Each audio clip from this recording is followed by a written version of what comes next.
I definitely want to use all the footage I just got with me trying to set up my phone on a rock by the lake because we are done waiting for the perfect moment. Honey, life is the moment. We are the moment. Everything around us is part of the moment because everything is a happening. Everything is exactly as it should be, and you are exactly where you need to be. So let's just start.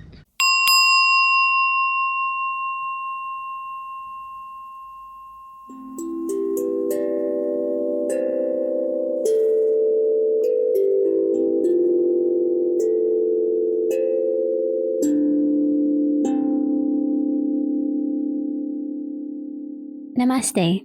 You're listening to a catalyst for your moments of mindfulness today.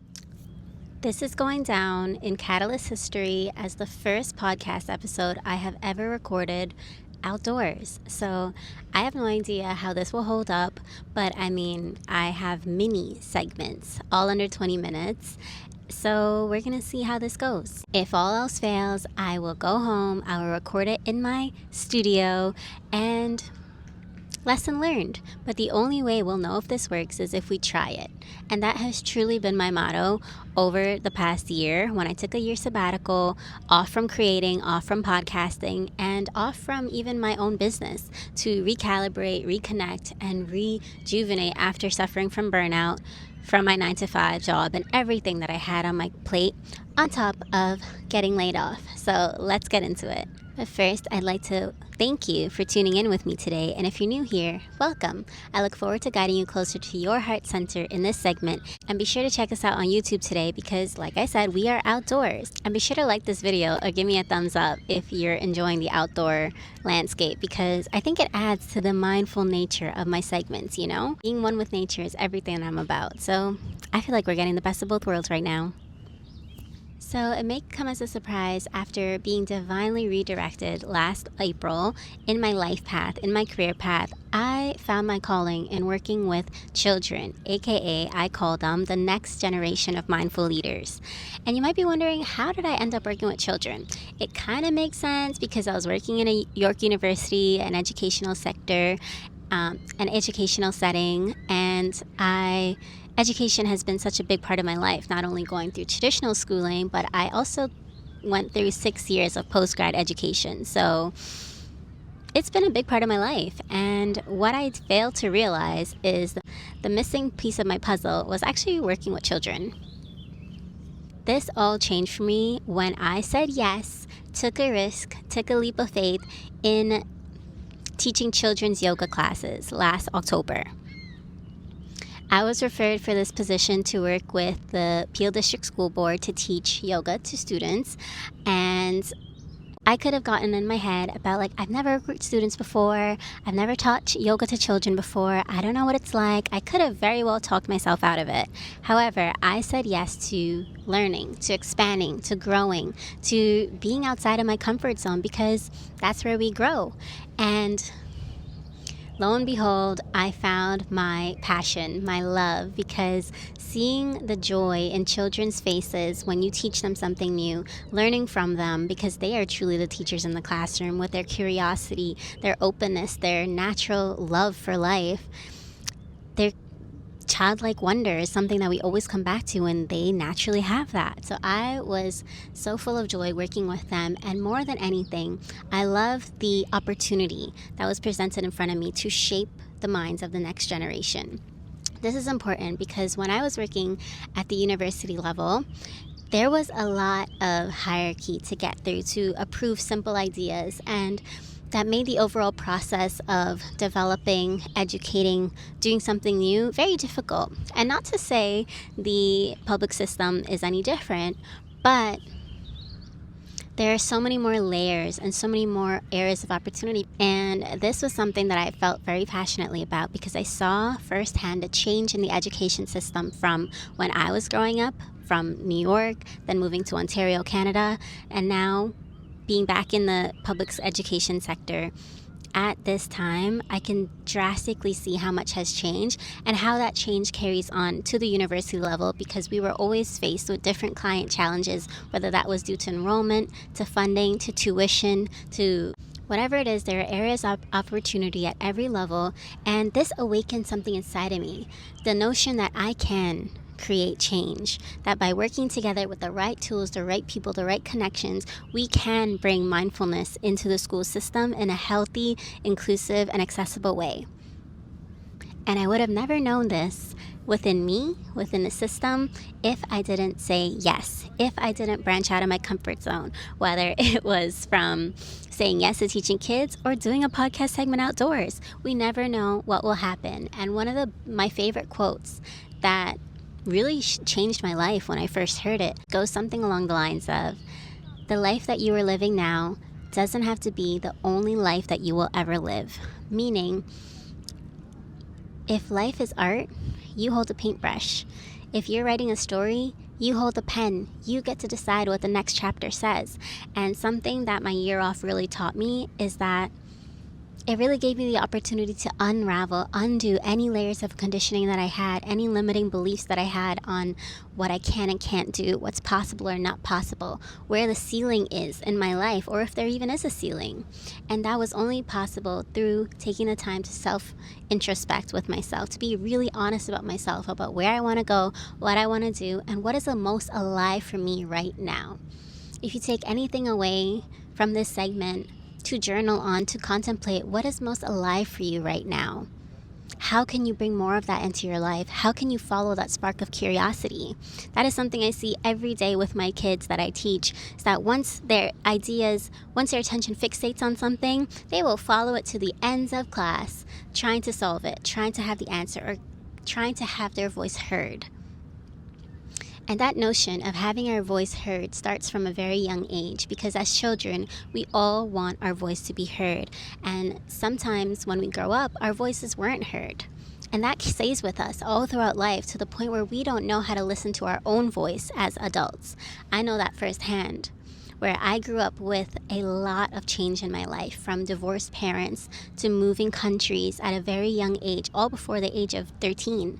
And a lot of my emotions were left unexpressed because of everything else that was going on in life. And I think for the last year, or rather I know the last year, is when I found myself listening to my inner voice the most, because I created space, intentional space, for me to self-reflect, for me to be honest with myself, and for me to explore new passions, new talents, new creations, new avenues. And that's what led me to teaching kids. That's what led me to listening to my inner voice. And that's what led me to sitting outdoors and filming this podcast episode to you right now, and having it on YouTube, which is, again, something new. Now, just imagine how different our world would be if children learned to trust themselves from an early age. So if you are a parent and you have a youth in your life, that you can create more space to listen to them, to create space for mindful reflection, for conversation, without any judgment, without any preconceived idea of where it has to manifest or go. Or if you are the parent reparenting your inner child, how can you listen to yourself more? What activities did you like to do as a kid that you can awaken within yourself right now to explore it further? For example, growing up, I always said, when I grow up, I will become a teacher. And that has manifested in so many different ways for me, whether that be through being a yoga teacher, through now teaching kids, through teaching through my podcast, on YouTube, and in-person workshops and live events. This had manifested in so many different ways because I gave myself space to explore. I was honest with myself, with my purpose, and letting go of control of how that has to manifest and unravel in my life. And that is such a key thing when you are redefining your life, whether you're in the in-between phase, in-between chapters, facing a big life decision, is to get clear on the purpose or the vision that you have for your life, and surrender the how, because life is full of surprises, and it's beautiful when you can let life surprise you, when you can let life flow to you, like the ocean relentlessly laps to the shore. It keeps coming back. There's an ebb and flow, there's a push and pull, there's magnetism and just being. The shore doesn't reach out and extend itself to the ocean or to the lake. It simply is. And life takes its course. And so where can you allow more flow into your life? Where can you follow your childlike wonder more in your life? Where can you reinvent yourself? Where you once saw doubt or obstacles or challenges and allow in opportunity and creation and aliveness to fill that area. Because again, the life that you are living now doesn't have to be the only life that you will ever live. Look around you. Anything is possible, including creating a podcast segment from the lakeside, uploading it to YouTube, and hoping that the beautiful viewer listening and watching will subscribe to my channel to keep the good juju flowing. I hope that this segment has been helpful to you. And as always, let's end in a moment of mindfulness. So I invite you now to take a moment of mindfulness with me. Tune into our bodies, and we do so by tuning into our breath. Deeply inhale through the nose. Exhale completely, allowing the earth to hold you wherever you are. Allowing yourself to be still, to be at ease in your environment. And together, let's channel the energy of water, of flow, of hydration, of moisture. Just as water takes shape in any container that it's in, just as water is fluid, clear, powerful, soul and life-giving,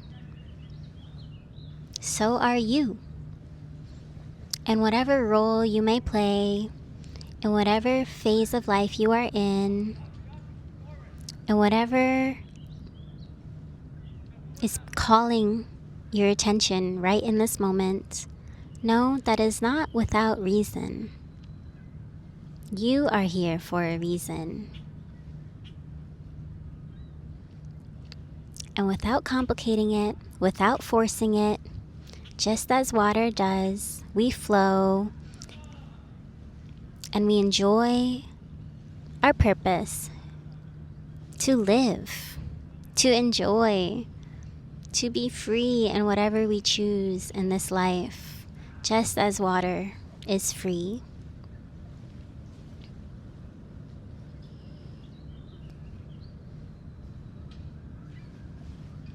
Taking a few deep breaths here, grounding, and noticing the flow of your own breath through your body. So that if any moment you ever doubt your ability to flow, to surrender, look within. Or look outwards to nature, to lake, to ocean, to sea, and remember that you are no different. You are here to just be.